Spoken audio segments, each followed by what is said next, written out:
Hey everyone, I'm HarvestBuildDestroy, and this is a channel about RTS games. If you've seen any of my previous videos, you might be wondering why I've changed the name of the channel. When I uploaded my previous videos, I was unaware that there was already an Age of Empires podcast called State of the Empire. The name was a nod to the StarCraft podcast's State of the Game, and well, it appears someone beat me to the punch. My apologies to the show's creator. Apparently I suck at using Google. Anyway, in this series, I want to talk about the future of the RTS genre. Aside from expansion packs for pre-existing titles, there hasn't been a major RTS release that has garnered a large player base since StarCraft 2 was released in 2010. Although there are many little RTS micro-communities for the less successful or older titles, there are really only two RTS games other than StarCraft 2 with sizable player bases and healthy competitive scenes: StarCraft Brood War and Age of Empires 2. As someone who plays every RTS he can get his hands on, I don't find this to be particularly surprising. I personally consider these to be the three greatest real-time strategy games of all time by a pretty significant margin. But I think it's interesting that so many players still prefer these older games to StarCraft 2. What exactly do these games do for players that StarCraft 2 doesn't? I think I know what it is, and that's what I want to talk about in this video series. As awesome as StarCraft 2 is, I think it's a very specific type of RTS, and that despite the many superficial similarities between Brood War and StarCraft 2, the overall game dynamic of Brood War is perhaps more similar to Age of Empires 2 than it is to StarCraft 2. I'll put this as simply as I can. In these games, more often than not, you win by having more stuff than your opponent.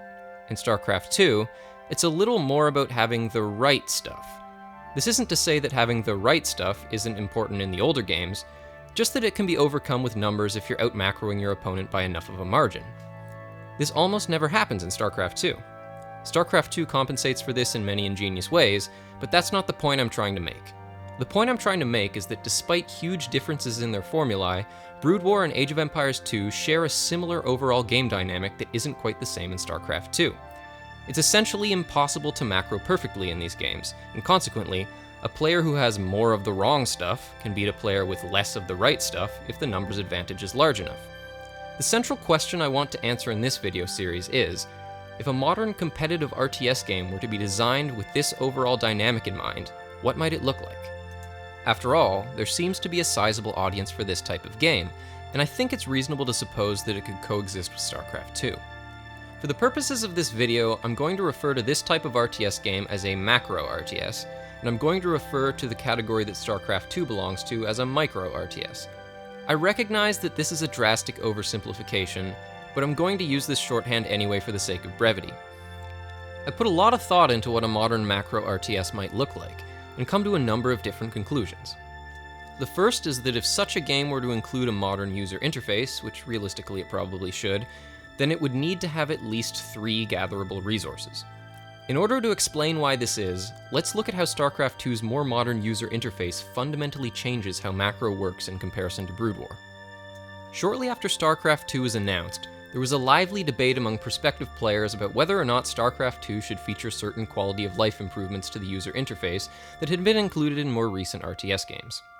The most important of these included the unit selection cap, that is, the number of units a player can select at once, multiple building select or MBS, the ability to select more than one building in order to simultaneously set rally points and queue up units and upgrades, and auto-mine, or the ability to set your command center rally point to a resource and have new workers automatically start mining as soon as they're created. In the original StarCraft, players can only select 12 units at a time, and the game features neither MBS nor auto-mine. Basically, Brood War players were arguing that StarCraft 2 should not contain these features, and everyone else was arguing that it should. Although it's difficult to advocate intentionally designing a modern game with an outdated user interface, I find myself sympathizing with the overall sentiment of the Brood War community circa 2009. The streamlined interface of StarCraft 2 necessitated certain design decisions that fundamentally altered the game's overall dynamic. I think StarCraft 2 is a brilliantly designed game, but this shift in focus just doesn't appeal to me as much. For me, it's sort of like StarCraft 2 says all the right things at exactly the right time, but it means nothing to me and I don't know why.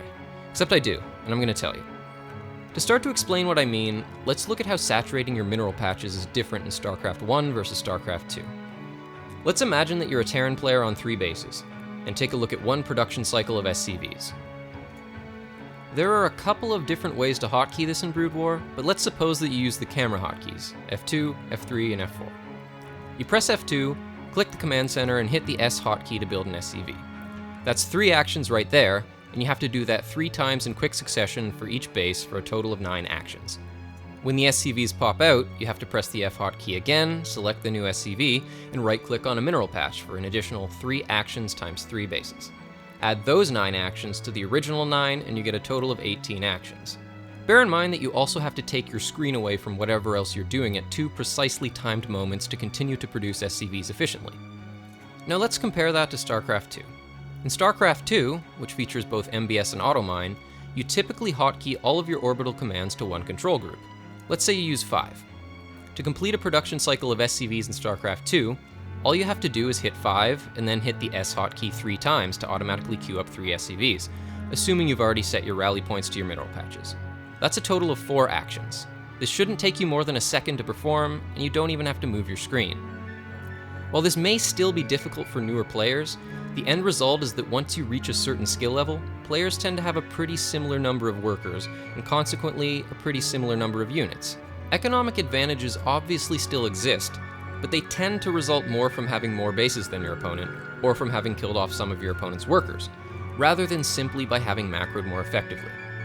The game compensates for this in a number of ways, including increasing the game speed, reducing building health, introducing additional macro mechanics like larva inject and mules, and by making units more mobile and giving them more castable abilities, to name a few ways. The point I'm trying to make here is that the issue Brood War players were raising is actually legitimate, and as I see it, points to the limitations of StarCraft's elegant 2-resource formula. I think it's impossible for a game with StarCraft's formula to fall under the macro RTS category if it features a modern user interface like StarCraft 2. Simply because continually producing workers is too easy.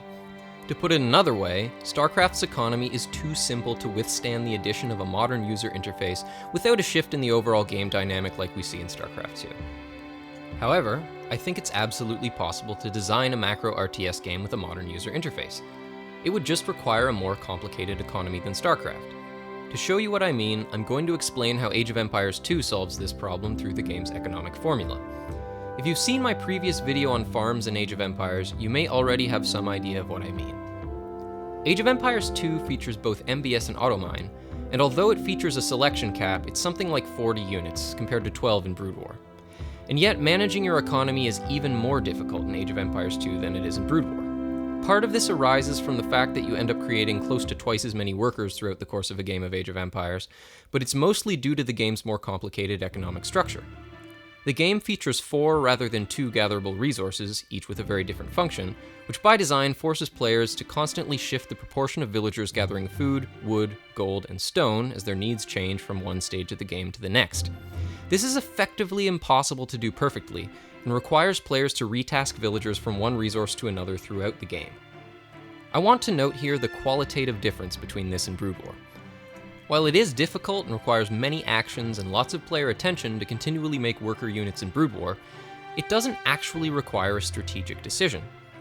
Once the player has taken their gas at a particular base, creating workers and having them mine minerals is not a strategic choice. It's just a repetitive action that must be performed at regular intervals, taking the player's attention away from other tasks. By contrast, in Age of Empires 2, players are required to pay a similar amount of attention to their economy, if not more, while also needing to make strategic choices which will affect the momentum of the game. Should my new villagers be sent to gather food, wood, gold, or stone? Do I need to shift some of the villagers I already have from one resource to another in order to alter my unit composition? The subtle but brilliant codependent relationship between food and wood makes these choices even more complex. For more information on this topic, check out my video on farms in Age of Empires.